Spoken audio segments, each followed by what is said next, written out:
Hello, welcome to episode 94 of Your Ultimate Comeback. I'm Brad, here with my co-host Raquel.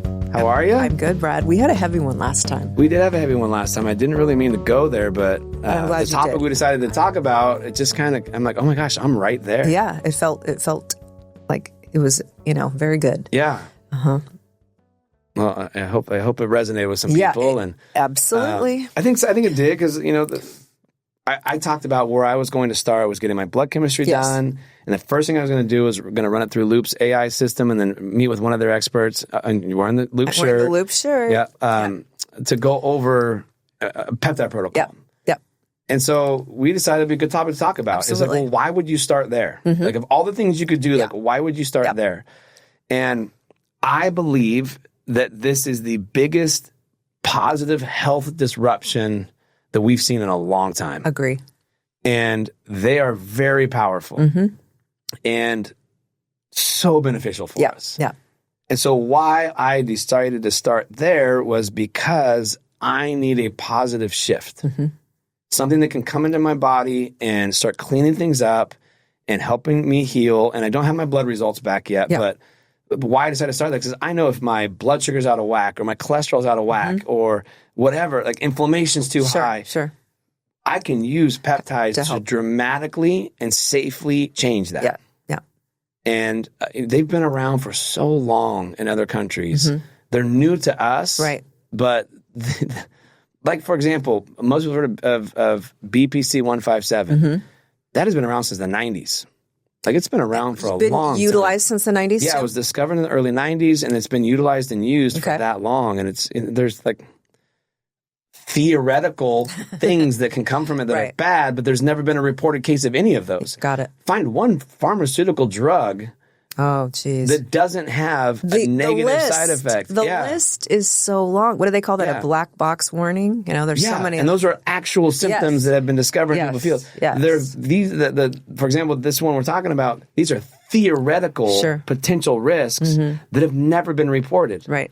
I'm going to take that all day long. I mean, people are like, I won't put that. It's not been approved. I'm like, holy shit, but you'll put a drug in your body that has no negative side effects with no problem. But because this thing is not, whatever. I choose to do it. Sure. And I choose to do it because I want to live a better life. I want to pull myself out of the spot that I'm at. And I know utilizing peptides will do that much quicker and way more efficiently than the old tools that I used to have, which were training, nutrition, supplements, lifestyle hacks. I'm still going to implement those. Of course. But peptides will jump right in and accelerate much quicker than anything like a supplement could cause in regards to balancing my body out. So I want to talk a little bit about the different peptides that are out there. This is something that we're both very fond of. This is something that a lot of questions come in about. So we'll call this Peptides 101. I love it. So first off, a peptide is just a simple chain of amino acids. So when you eat protein, they break down into amino acids, and then the body utilizes those amino acids to do different things. All a peptide is a chain of amino acids sequenced in a certain way. When they enter into your body, they tell your body to go do something better. Right. They can affect fat loss. They can affect longevity. They can bring down inflammation. They can enhance your immune system. What else can they do? Cognition. Oh, yeah. They can optimize cognition in the brain. Sex drive. They can optimize sex drive and performance. Right. What am I missing? I feel like I'm missing. There's so many tools. Well, I feel like a lot of them kind of overlap and have, some similar properties. Yeah. Oh, they can enhance mitochondrial function and energy. Of course. My favorite thing to use, and I totally didn't say anything. Most people think like, use peptides to look jacked. Like, no. And some, there are ones you can use to get lean and efficiently, but peptides are very different than steroids. People ask all the time, are those steroids? No, they're drastically different. We have this in our body already. Yes. It's declining as we age. Yeah. For example, we talked about BPC earlier. That was found within gastric juice in the stomach. So that those amino acid sequencing in the gastric juice was helping the stomach heal itself. So that's where that example came from. Yeah. Steroids are synthetic hormones that come in and just basically, the body just gets overwhelmed with them to the point where it stops producing its own. Yeah. So they're very different. And we're steroids can change how the body looks very drastically, very quickly. That's not helping you in the inside, though. No. That is purely for an outside aesthetic. Yeah, totally different. Yeah, peptides are slower process that takes 6, 8, 12 weeks to really start to feel and see changes from them. Right. No, don't get me wrong. I am a fan of hormones as well. I am a fan of testosterone therapy. I'm a fan of progesterone therapy. All those different things. I'm a huge fan of, and I think they're very valuable, especially as you get older. Yep. So I'm not saying they're bad. I like them. I'm not a steroid user. I'm not using. There's more extreme things that are hard on the system. But I definitely use hormone therapy to keep my levels optimal, not super physiological, but optimal. And that has been huge for my life and the damage I've done to my body. And so one of the doctors I'm seeing is going to look at my hormones and adjust my hormonal therapy protocols to make sure that they're optimal and working the best they can. So that is the other thing I'm doing along with the peptides. Yes. But most people have heard about hormone therapy. Most people, that's a very well-known thing. Right. It's all FDA approved, all that stuff. The peptides are a little scarier because they're quote unquote for research purposes only. Yes.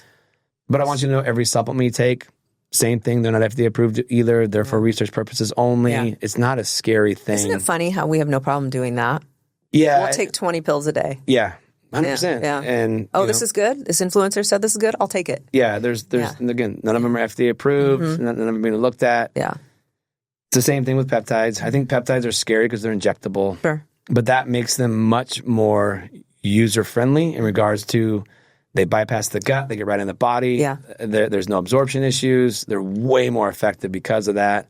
But I think they're getting better and better at creating oral peptides, or more and more the oral peptides coming out. Yeah. They're getting better at usability. Yeah, we were just on the call about that yesterday. Yeah. Exciting stuff coming down some very exciting stuff. So more and more peptides are going to become oral and going to be able to be usable orally versus wasted. Yeah, exactly. So that's exciting. Don't you think that the peptide protocol, part of it is people don't realize how bad they feel before you start to get on peptide 100%. therapy and you go, whoa. Yeah.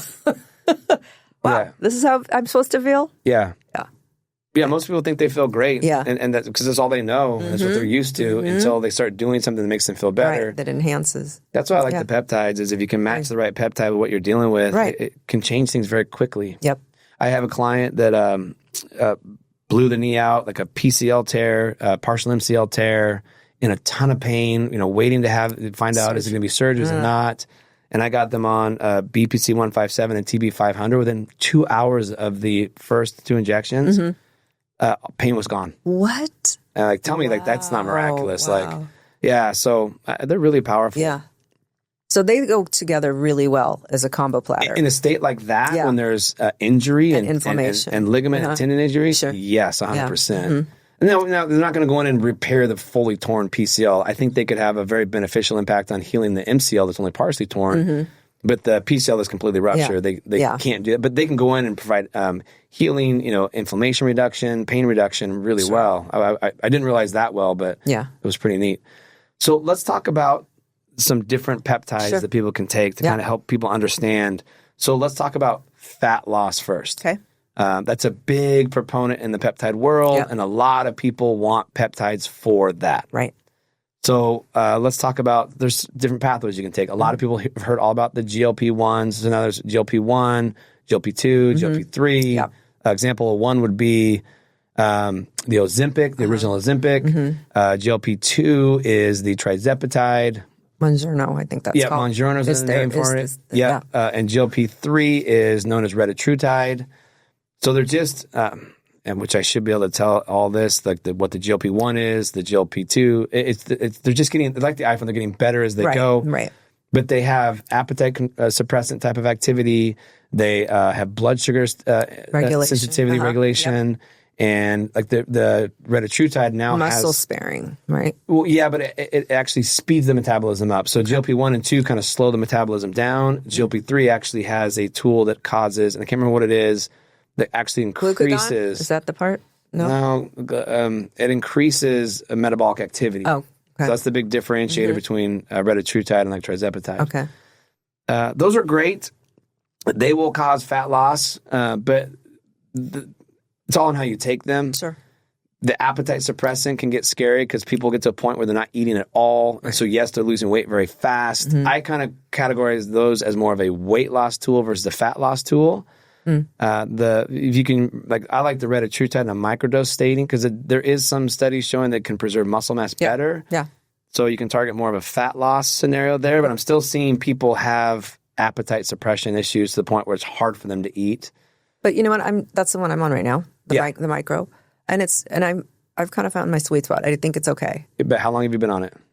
You have to be on it 5 weeks. 6 weeks. Oh, so you've hit the full dose point, so, and you can still eat. Yeah. And great, that's perfect. But I will say it's in my head I think, okay, I want this big giant steak, and I may only be able to eat 3/4 of the steak. Yeah, perfect. Yeah, I've actually been microdosing it as well because I wanted to see how that would affect you. How it affects. Yeah. Because I like to test things out as people are using them, so I can kind of see. I've only been on it for 3 weeks now, so I haven't hit the full load level yet. Yeah. So with like GLP-1, GLP-2, you'll hit the full load very quickly. And that's where people, if they take too much, will have like the vomiting and the nausea. And no, thank you. Yeah. The GLP-3, you don't have full effect until about week 5. Yeah, and then, so a lot of times people are like, I don't really feel anything. And then week 5 hits and like, oh my God, I feel horrible. Yeah. So I think as long as with those, you're starting low and going slow and still have the ability to eat protein and the energy and the desire to work out, they're miraculous. But unfortunately, everyone is I want to lose as much weight as possible, as fast as possible. So I disagree with that. I don't think everyone. See, that's not me. No, I didn't say everyone. I said most people. You just said everyone. I meant most people. I'm sorry. No, a lot of people. Most people, when it comes to weight loss, they love the sexy extreme. Yeah. And so they want to lose a lot fast. But that's not the way to do it ever. But yeah, because you're going to lose a lot of muscle mass that way. That's the problem. Is the original, a lot of studies are showing majority of the weight loss with the first 2 GLPs have been a lot of muscle mass wasting. Well, we've seen people that you could just look at and go, oh. Yep. Yeah. So microdosing is becoming more of a bigger phase now, and people are kind of, okay, yes, I want to go low and slow. Yeah. I'm going to give it 6 months versus I want to lose 30 pounds in 2 months. So what's funny about that is I was listening to someone's reel or TikTok or something, and she was talking about, I'm back on the Ozempic. Yeah. And she was saying, and I could still eat. I was so bummed. So I upped my dose, and that I was puking. Like she was acting like it was a badge of honor to not be able to eat. Yeah. And I thought, that sounds terrible. I mean, anytime you get in a state where you're no longer eating, you're going to deteriorate. Yeah. Yeah. But you're right that there are a fair amount of people that probably, I just need to be skinny. No matter what. Now. Yeah. And I don't want to have to focus on nutrition. I don't want to have to exercise. I just want I want that magic bullet. And that is the magic bullet. Yeah. But unfortunately, I think there's going to be a lot of health consequences long term with frailty and things like that. Sure. And by the way, frailty is much more dangerous than obesity when it comes to health. Is that right? Yep. Frailty meaning your bones are fragile, or just in general, frailty your whole body? Meaning that your strength is down. Oh, okay. Like you're more likely to fall and break a hip, die. Yeah. Like frailty is much more dangerous than obesity in regards to longevity. Wow.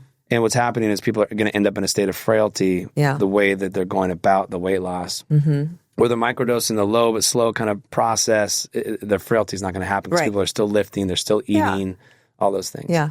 Yeah, so some other good peptides you can use for fat loss. There are some, they're called growth hormone secretagogues, meaning they help your body produce, be more efficient with growth hormone. Mm-hmm. It's not taking growth hormone, so it's not bringing growth hormone in. It's just taking whatever growth hormone you have and making it more usable. Right. And more efficient. So, like, for example, one of my favorite ones is Tessamorelin. Tessamorelin. Okay. Is it Tessamorelin or Tessamorelin? I don't know. I call it Tessamorelin. Tomato. Is it tomato? I don't know. Kind of? I think I know the name of one, and someone else is totally different than the person over here. Seriously, same. I think it's Tessamorelin. Okay. That's how I think it is, but I could totally be wrong. Okay. Like the other day in our call, I was calling it epitalon, and it's epithalon or something. Yeah. I don't know if I was saying that wrong. And also, I thought it was semaglutide for so long. It's semaglutide. Yeah. That's another one. Yeah. Okay. Yeah. How you pronounce it? Who knows? I call it Tessamorelin. Okay. This one is a growth hormone secretagogue that is really good at removing visceral fat. Right. So the deep fat that gets in within the organs. It also, so it's really good at removing the deep fat, which is the bad fat. That's the stuff that causes the belly distension. Yeah. So it's really good at taking away that fat. But I've also learned that it also upregulates lipolysis, which helps get rid of subcutaneous fat as well. So that is my personal favorite. If you're going to use a growth hormone secretagogue, that's my personal favorite that I like. Yep. You take it in the evening time before bed, it'll help you sleep. I like to specifically stack that with a product called AOD-9604. This is it's in the growth hormone family, but it's a factor of growth hormone. I don't know how to explain it, but it doesn't impact like IGF-1 or any of the growth hormone pathways. But it is really good at activating lipolysis and getting more of the subcutaneous fat loss. They call it the stubborn fat loss aid. Right. So I have found if I take Tessamorelin before bed and AOD-9604 in the morning, fasted before I do things, that combination I have found to be my favorite fat loss peptide stack. Okay. Another growth hormone secretagogue that people really like, it's a double one. It's called CJC-1295 Ipamorelin. I know you had a lot of success. No, you did not. No. Tessamorelin was not my jam. Yeah, sorry. Tessamorelin was not your jam, but it is my jam. But now I'm wondering if I just took too much. You still don't think so? I don't know. Yeah, I don't know. Who knows? I've heard contradictory scenarios if your growth hormone levels are so low that it's pointless to use them, you should just take growth hormone. Yeah. I've also heard if you have really low growth hormone levels and you take those, it can spike them super high. Which I don't understand that can be two completely different ideas. Yeah. But I need a little more understanding on that. I did not respond well to CJC-1295 Ipamorelin, but a lot of our clients have responded really well to it. They get much deeper sleep. Again, that's going to have a fat loss impact. It's pretty good if you're trying to maintain and put on lean muscle mass. It's really good at that as well. I think Tessamorelin has some benefit there also because it's a growth hormone stimulator, but CJC-1295 Ipamorelin, a lot of people have had good success, deeper sleep, fat loss, and muscle mass, especially if they use it with one of the GLPs. Yeah. So again, I took that one. I did not like how it made me feel, so I abandoned it pretty quickly. Wow. You know what I think is very cool though is that every single person is going to have a different experience. So that is why doing that blood work with loop, which is what we prefer and what we suggest. You do your blood work, and people are like, "Oh no, I don't want to do blood work." But it's not that big of a deal. Well, and it's funny because the blood work, my original blood work loop told me CJC, I should avoid that one. Oh, really? Time. Yeah. Interesting. Well, okay. How funny is that? I didn't like how it made me feel, and the blood work came back saying not a good one for you at this point. Okay. Yeah. So I thought that was interesting. Yeah. But I mean, that's what I like is that everybody can get a customized plan. Yeah. And kind of figure it out because everybody isn't going to be the same. It's not like, oh, you're doing that. Okay, I'm going to do exactly what you're doing. Yeah. That's not how it should go. Yeah. And you're going to find that everyone, what I've noticed with my clients that have gone through the path of the loop blood chemistry work, the AI generation, we give very different outcomes, which I like because it individualizes it. Yeah.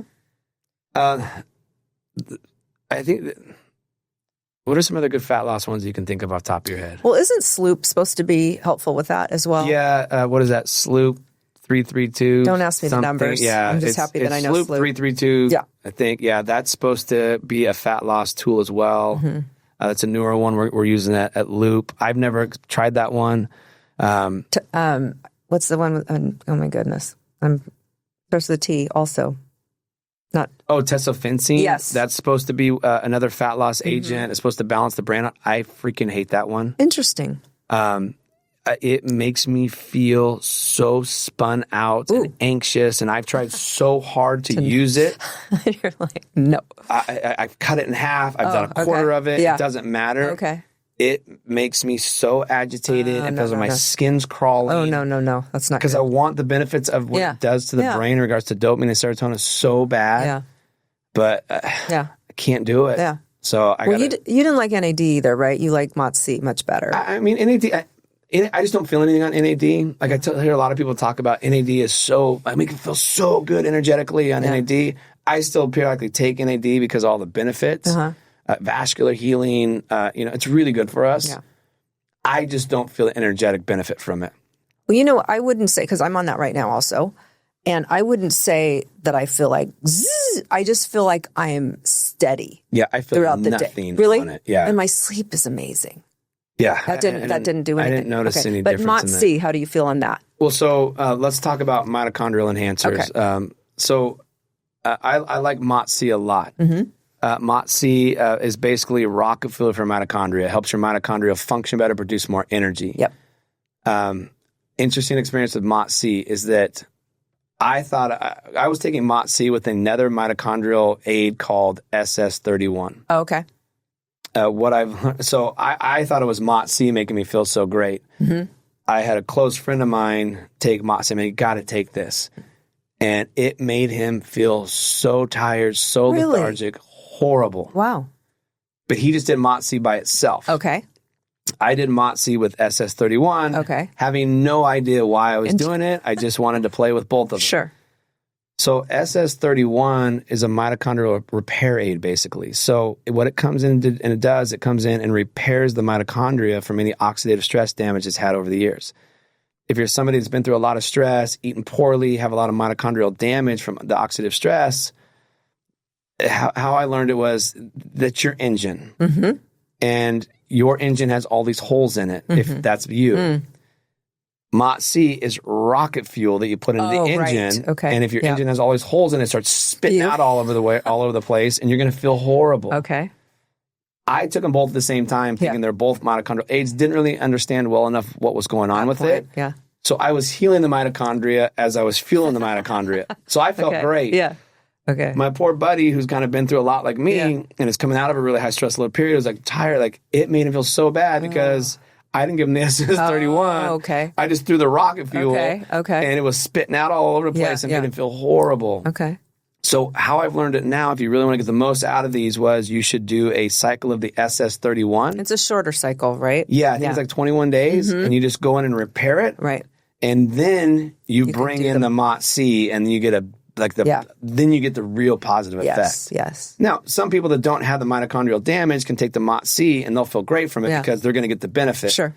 But if you're somebody who's been through a lot of stress, like I'd been through a ton of stress. This poor guy, they went on vacation for like a month. They come home to their house. It was like a 3-story house. The bathroom upstairs had flooded, and they walked in. Oh, no. The bathtub had fallen through the ceiling. No. Yeah. Welcome home. Like that kind of stress, like, crazy work stress, that kind of stress. And so I blew him up a MOTS-C. And that he's was like, not, whoa. What is wrong? Yeah. I mean, I started getting these messages from him like, I think my adrenals are so blown out. Like, why? Like, he was just a mess. And I had to tell him, I called him like, so I made a mistake. Yeah. Here's why it worked so well for me. I just thought it was the MOTS-C. Right. I didn't realize it was the combo. So that combo I really, really like. Yes, together. If you're looking at optimizing your mitochondria. Mm-hmm. And then there's other ones like epithalum that's supposed to optimize mitochondria and improve longevity. The sloop, I think, has positive benefit on the mitochondria. Right. What is it? The 5-amino Q or whatever is supposed to optimize mitochondria. There's lots of different ones you can use. Some of them are oral. Yeah. The sloop and the 5-amino Q are now oral, which a lot of people are happier with. Yes. So there's some ideas on mitochondrial optimizers. The brain, like tesofensine is supposed to be great for the brain. If you're on an SSRI, you shouldn't take it because it has a lot of benefit on serotonin. Right. But it's supposed to benefit serotonin. It's supposed to benefit dopamine. It's supposed to have a little bit of an appetite suppressant. It's supposed to enhance fat loss. And some people just they take it and they just are locked in and feel incredible and just love life. And God, I want that feeling so bad. Yeah. And I can't get it. For me, it just spins me out. Okay, that one. That's the one that just not good. Skin's crawling. I just am so amped up. I can't stand still. I hate the feeling of it. And I've tried. I had a 30-day supply of it, and I think I have 6 of them left. I tried so hard to make it work, and I finally just said no. Yeah. There's a new one out called the Hexa or something like that, I think. That's oral. I'm actually going to try that one. Okay. That one's supposed to help with optimizing brain performance, memory, cognition, all that stuff. I'm excited. I'm hoping that one will help my brain because my brain's pretty fried from all the stress I've been under. Yeah. There's one called C-Max, which is an injectable that helps with cognition and memory and all that. There's another one out called Solank. I've tried that. That kind of helps with anxiety. I really liked that one. Oh. We don't carry it at Loop yet, but before I was with Loop, I had tried that out and really liked it. So there's some good brain ones. Healing and recovery. We'll go over this and we'll wrap this up.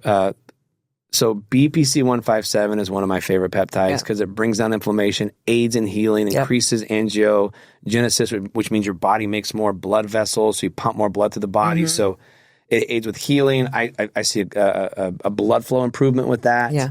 I noticed that my cardiovascular system works better with that. If you combine that with TB500, that one is really good if you've hurt something, like you've sprained an ankle or partially torn a ligament or, damaged a muscle. You bring in TB500 and that really helps with healing. So they call it the Wolverine stack, the BPC-157 and TB500. Yeah.